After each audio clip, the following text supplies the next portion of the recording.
नमस्कार, KP news 24/7 में आपका स्वागत है। मैं हूं अश्विनी आपके साथ। चलिए एक नजर डालते हैं आज की अहम सुर्खियों पर। चामराजनगर हत्याकांड की निष्पक्ष जांच और मुआवजे की मांग। मांड्या में रिश्वत वसूली के आरोपों पर कार्यकर्ता ने मांगी बिना शर्त माफी। चामराजनगर मुठभेड़ पर वन मंत्री का बयान, दोषी पाए गए तो होगी कार्रवाई। इनको मालूम नहीं, पैदा होने से पहले वंदे मातरम विवाद पर खड़गे की सफाई, बीजेपी पर तीखा हमला। प्रशांत किशोर ने लखीसराय के अशोक धाम में भगदड़ के बाद सदर अस्पताल की व्यवस्था पर उठाए सवाल। भारत की चुनाव व्यवस्था के बाद मुरीद हुए ट्रंप, सेव अमेरिका एक्ट पास कराने पर दिया जोर। गाजा में हर रात 30 से 40 लोगों को मारो, इजरायल के मंत्री बेन ग्विर के बयान से मचा बवाल।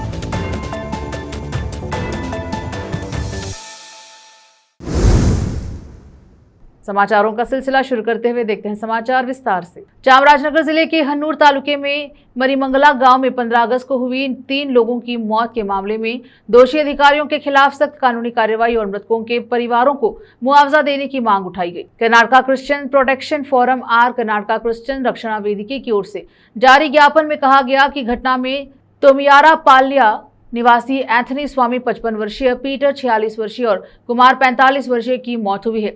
संगठन का आरोप है कि मामले में हन्नूर पुलिस थाने में बीएनएस की धारा 103(1) के तहत मामला दर्ज किया गया है, लेकिन किसी विशेष वन अधिकारियों को आरोपी नहीं बनाया गया। संगठन ने सरकार से मामले की निष्पक्ष और उच्च स्तरीय जांच कराने, दोषी अधिकारियों के खिलाफ सख्त कार्यवाही करने तथा मृतकों के परिवारों को 1-1 करोड़ रुपए का मुआवजा देने की मांग की है। साथ ही प्रत्येक मृतक के परिवार के एक सदस्य को सरकारी नौकरी देने की भी मांग रखी गई है। ज्ञापन में चेतावनी दी गई है कि यदि सरकार ने मामले में उचित कानूनी कार्यवाही और मुआवजा नहीं दिया तो संगठन राज्य के विभिन्न जिलों में आंदोलन करेगा। विशेष संवाददाता की रिपोर्ट। केपी न्यूज 24/7 को लाइक एंड सब्सक्राइब जरूर करें। धन्यवाद। रोकते हैं समाचारों का सिलसिला, लेते हैं छोटा सा ब्रेक।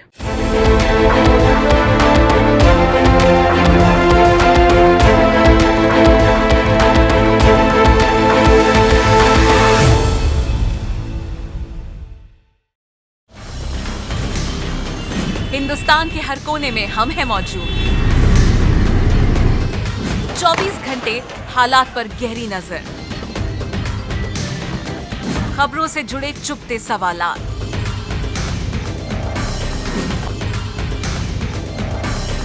और आपको दिखाता है धार्मिक, सामाजिक, राजनीतिक, लोकल और इंटरनेशनल न्यूज की सबसे बेहतर कवरेज, जो आपको रखती है हर पल बाखबर। देश और दुनिया भर की खबर के लिए देखते रहें KP news 24/7। Noor education trust Bidar की ओर से चलाया जाने वाला नूर एमएड और BEd college Bidar, recognized by NCTE Delhi, affiliated to Bidar University, Bidar. Admissions open for the academic year 2025 to 26. विशेषज्ञ और सक्षम शिक्षकों द्वारा शिक्षा प्राप्त करने के लिए नूर एमएड और बीएड कॉलेज बीदर में दाखिला लें और शांत वातावरण में उच्च स्तरीय शिक्षा प्राप्त करें। बीदर शहर में बेहतर शिक्षा का एकमात्र केंद्र नूर एमएड और BEd college Bidar. For more details contact Noor colony near horticulture centre, Halatgiri के Hyderabad road, Bidar 585403 Karnataka, India. Phone numbers 9945283920, 8050172745।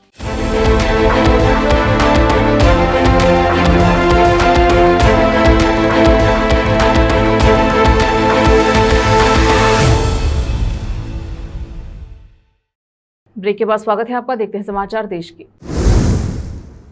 सरकारी अधिकारियों और कर्मचारियों से रिश्वत वसूले जाने के आरोपों को साबित करने में विफल रहने पर मांड्या के सामाजिक कार्यकर्ता नागन गौड़ा ने उप लोकायुक्त न्यायमूर्ति बी वीरप्पा के समक्ष बिना शर्त माफी मांगी। उनके आरोपों में कहा गया कि मांड्या और मल्लवल्ली में उप लोकायुक्त की सुनवाई से पहले विभिन्न विभागों के अधिकारियों से रिश्वत की रकम वसूली जा रही है। नागन्ना गौड़ा के आरोपों को प्रकाशित करने वाले एक मीडिया संस्थान ने भी उप लोकायुक्त के समक्ष बिना शर्त माफी मांगी। नागन गौड़ा ने कर्नाटका रक्षणा वेदिके और करुनाड़ा सेवकरू संगठन के लेटरहेड पर मुख्य सचिव को भेजे पत्र में आरोप लगाया कि जिला प्रशासन से जुड़े एक व्यक्ति, एक वकील और एक लोकायुक्त के निचले स्तर के कुछ अधिकारी पंचायत स्तर से लेकर प्रथम श्रेणी के अधिकारियों तक से लाखों रुपए वसूल रहे हैं। आरोप था कि संबंधित अधिकारियों को मामले में क्लीन चिट या कम सजा दिलाने का आश्वासन दिया जा रहा है। उन्होंने दावा किया था कि इस तरह की वसूली की रकम 2 करोड़ रुपए से अधिक हो चुकी है। इन आरोपों को गंभीरता से लेते हुए उप लोकायुक्त न्यायमूर्ति बी वीरप्पा ने मई में कर्नाटक लोकायुक्त अधिनियम की धारा 17 के तहत स्वतः संज्ञान लेते हुए कार्यवाही शुरू की थी। नागनगौड़ा को आरोपों के समर्थन में सबूत पेश करने का नोटिस जारी किया गया था। न्यायमूर्ति वीरप्पा ने कहा कि बिना पर्याप्त आधार के लगाए गए ऐसे आरोप लोकायुक्त संस्थान की प्रतिष्ठा को नुकसान पहुंचा सकते हैं और उसके कर्मचारियों का मनोबल प्रभावित कर सकते हैं। बाद में नागनगौड़ा और संबंधित मीडिया संस्थान की ओर से बिना शर्त माफी मांगे जाने के बाद उप लोकायुक्त ने चेतावनी दी कि भविष्य में इस तरह की गलती दोबारा न दोहराई जाए। चेतावनी के साथ न्यायमूर्ति वीरप्पा ने मामले की कार्यवाही बंद कर दी। गाड़ियों में इलाके में गई और हनूर फॉरेस्ट रेंज में सर्च ऑपरेशन शुरू किया गया। केपी न्यूज़ 24/7 को लाइक एंड सब्सक्राइब जरूर करें। धन्यवाद। चामराजनगर मुठभेड़ में 3 कथित शिकारियों की मौत के मामले में वन मंत्री रामलिंगा रेड्डी ने कहा कि यदि जांच में वन अधिकारियों की गलती साबित हुई तो कार्यवाही की जाएगी। उन्होंने यह भी कहा कि यदि भाजपा नेता उनकी नैतिक जिम्मेदारी मानते हैं तो वह इस्तीफा देने के लिए तैयार हैं। विपक्ष के नेता आर अशोक ने मामले की न्यायिक जांच, मृतकों के परिवार को 1 करोड़ रुपए मुआवजा और मंत्री के इस्तीफे की मांग। रेड्डी ने बताया कि मामले की मैजिस्ट्रेट जांच जारी है। रिपोर्ट 3 दिनों में आने की उम्मीद है। मंत्री के अनुसार 14 अगस्त की रात अवैध शिकार की सूचना पर वन विभाग की टीमें जंगल में पहुंची। कथित शिकारियों ने वन कर्मियों पर हमला किया, जिसके जवाब में आत्मरक्षा में गोलीबारी की गई। तीनों घायलों को अस्पताल ले जाया गया, जहां उन्हें मृत घोषित कर दिया गया। वन विभाग ने मौके से 2 देसी बंदूकें और शिकार से संबंधित सामान बरामद करने का दावा किया। सरकार ने कहा कि जांच रिपोर्ट आने के बाद आगे की कार्यवाही तय की जाएगी। बेंगलुरु पुलिस ने 38 वर्षीय पति और उसके 5 वर्षीय बेटे की कथित हत्या के मामले में एक महिला और उसके प्रेमी को गिरफ्तार किया। पुलिस के अनुसार हत्या की साजिश पहले से रची गई थी। पुलिस के मुताबिक आरोपी महिला हरिणी अपने पति से तलाक लेकर प्रेमी के साथ रहना चाहती थी। जांच में सामने आया कि दोनों की मुलाकात दिसंबर 2024 में स्नैपचैट के जरिए हुई थी और इसके बाद से वे संपर्क में थे। पुलिस के अनुसार पति पत्नी के बीच करीब 2 वर्षों से वैवाहिक विवाद चल रहा था और दोनों अलग अलग कमरों में रह रहे थे। पति को पत्नी के किसी अन्य व्यक्ति से बातचीत करने का शक था। हत्या से करीब 15 दिन पहले उसने पत्नी के कॉल डिटेल रिकॉर्ड की जानकारी लेने के लिए पुलिस से संपर्क किया था, जिसके बाद दोनों के बीच विवाद बढ़ गया। जांचकर्ताओं का शक है कि 14 अगस्त को हुए विवाद के बाद हत्या की योजना को अंतिम रूप दिया गया। पुलिस ने दोनों आरोपियों को गिरफ्तार कर लिया है और मामले की जांच शुरू कर दी है। रोकते हैं समाचारों का सिलसिला, लेते हैं छोटा सा break. Noor education trust Bidar की ओर से चलाया जाने वाला नूर एमएड और BEd college Bidar, recognized by NCTE Delhi, affiliated to Bidar university Bidar. Admissions open for the academic year 2025 to 26. विशेषज्ञ और सक्षम शिक्षकों द्वारा शिक्षा प्राप्त करने के लिए नूर एमएड और बीएड कॉलेज बीदर में दाखिला लें और शांत वातावरण में उच्च स्तरीय शिक्षा प्राप्त करें। बीदर शहर में बेहतर शिक्षा का एकमात्र केंद्र नूर एमएड और BEd college Bidar. For more details contact Noor colony near horticulture centre, Halatgiri के Hyderabad road, Bidar 585403 Karnataka, India. Phone numbers 9945283920, 8050172745। Break के बाद स्वागत है आपका। देखते हैं समाचार देश के। कांग्रेस पार्टी द्वारा स्वतंत्रता दिवस 15 अगस्त 2026 के अवसर पर नई दिल्ली स्थित मुख्यालय में राष्ट्रगीत वंदे मातरम गाया गया था। इस दौरान इसे पूरा न गाकर बीच में ही रोकने को लेकर बड़ा राजनीतिक विवाद खड़ा हो गया था। अब इसी विवाद पर मल्लिकार्जुन खड़गे ने सफाई दी है। केपी न्यूज़ 24/7 को लाइक एंड सब्सक्राइब जरूर करें। धन्यवाद।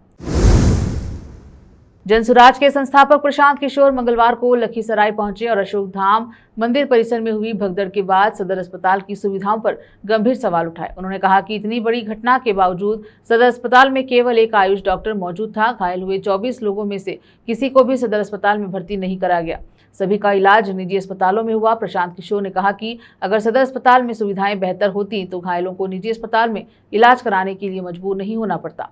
उन्होंने अस्पताल की आईसीयू सुविधा पर भी सवाल उठाते हुए कहा कि स्थिति बेहद खराब थी। एक पीड़ित परिवार से हुई अपनी मुलाकात का जिक्र करते हुए किशोर ने कहा कि परिवार के सदस्यों ने उन्हें बताया कि अस्पताल के अंदर उन्हें उन्हें घुटन महसूस हो रही है और पंखा भी नहीं चल रहा, जिसके कारण उन्हें अस्पताल छोड़ना पड़ा। प्रशांत किशोर ने कहा कि आपदा प्रबंधन के नाम पर सरकारी धन खर्च करना और हर घटना के बाद लोगों में पैसा बांटना कोई समाधान नहीं है। उन्होंने कहा कि जब तक लोग जागरूक नहीं होंगे, व्यवस्था तथा जिम्मेदार लोगों पर सवाल नहीं उठाएंगे, तब तक दोषियों के खिलाफ प्रभावी कार्यवाही संभव नहीं होगी। केपी न्यूज़ 24/7 को लाइक एंड सब्सक्राइब जरूर करें। धन्यवाद।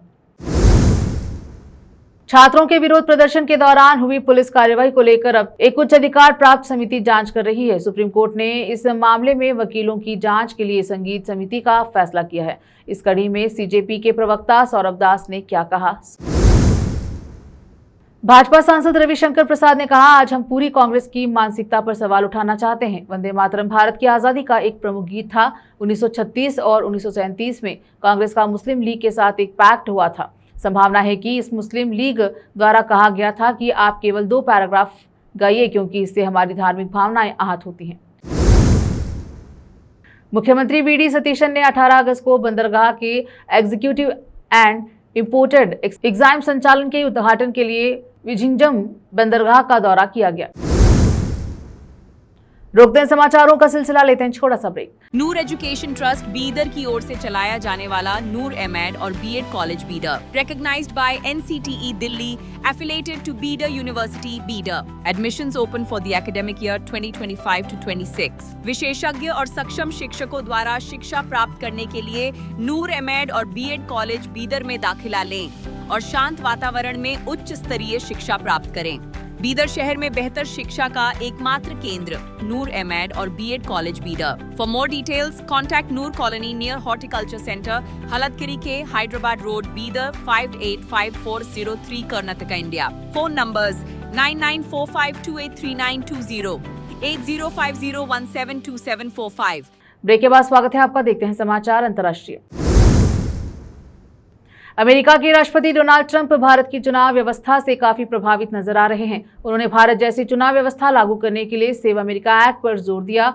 ट्रंप ने ट्रुथ सोशल पर एक पोस्ट में भारतीय चुनाव व्यवस्था का जिक्र किया। इस संबंध में उन्होंने भारत के मुख्य चुनाव आयुक्त ज्ञानेश कुमार के साथ हुई बातचीत का उल्लेख किया। अमेरिका में मतदाता पहचान संबंधी नियमों को सख्त करने पर जोर दिया। ट्रंप ने ट्रुथ सोशल पर पोस्ट कर कहा कि इसी महीने भारत के मुख्य चुनाव आयुक्त ज्ञानेश कुमार ने उनके प्रशासन से सवाल किया था कि अमेरिका में वैध फोटो पहचान पत्र के बिना चुनाव कैसे कराए जाते हैं। भारत के पिछले लोकसभा चुनाव में करीब 64.6 करोड़ वोटर थे और 1% से भी कम लोगों ने डाक के जरिए वोट डाला। उन्होंने यह भी कहा कि भारत में हर मतदाता के लिए वैध फोटो पहचान दस्तावेज जरूरी था। इन आंकड़ों का हवाला देते हुए ट्रंप ने कहा कि सेव अमेरिका एक्ट को पास कराना जरूरी हो गया है। केपी न्यूज़ 24/7 को लाइक एंड सब्सक्राइब जरूर करें। धन्यवाद।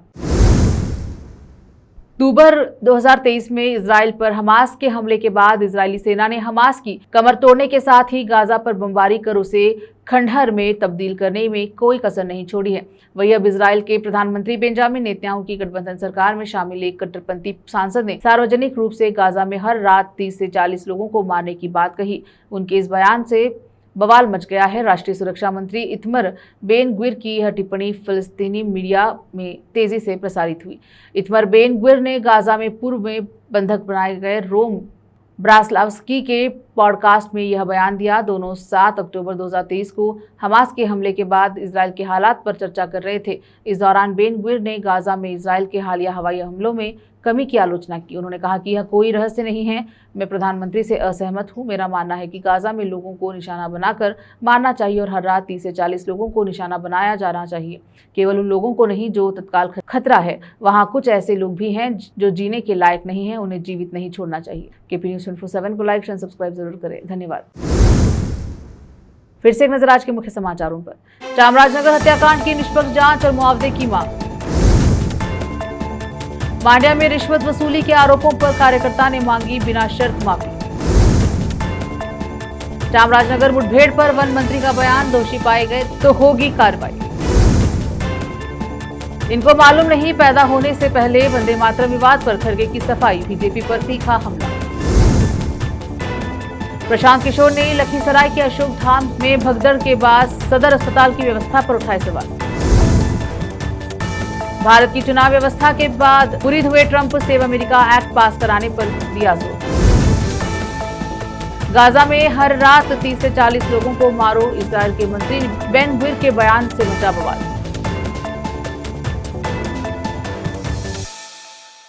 केपी न्यूज के कर्नाटका बुलेटिन में अब तक के लिए इतना ही। देश विदेश और स्थानीय समाचारों के लिए केपी न्यूज Info 7 को लाइक, शेयर, सब्सक्राइब जरूर करें। धन्यवाद।